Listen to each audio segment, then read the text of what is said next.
In the summer of 2012 to 2013 in Australia, 123 weather records were broken over the course of 90 days.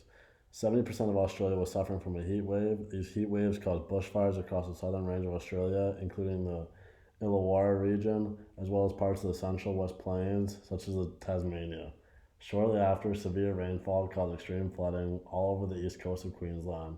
To top it off, there was a Category 4 storm with the name Rusty heading towards the coast of Queensland.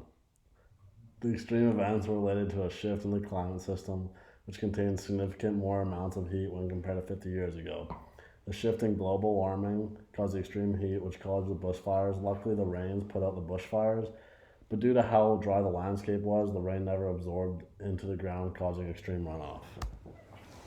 One of the Earth one of the Earth systems involved was the hydrosphere. Towards the end of the heat wave, an intense low pressure system moved along the east coast of New South Wales, leading to flooding and wind damage in places along the coast. The watersheds initially needed the rainfall, but since there was a high amount of water, it did not absorb into the ground. Therefore, runoffs and watersheds soon overflowed, giving way to extreme flooding. Also, there was a tropical storm Rusty that hit the northwest part of Western Australia, which contributed to dangerous floods. The biosphere was affected during the heat wave as forest fires blazed ecosystems, which destroyed animal habitats. A total of approximately 900,000 hectares were burned in the forest and bushfires. With high and dry winds sweeping across the country, the fires were uncontrollable. About 3 million people were either directly affected or were told to evacuate due to the bushfires that occurred. The only monetary statistics reported about the bushfires total 94 million in damage in the New South Wales region. The total number, though, is expected to be in the range of 1 to 2 billion.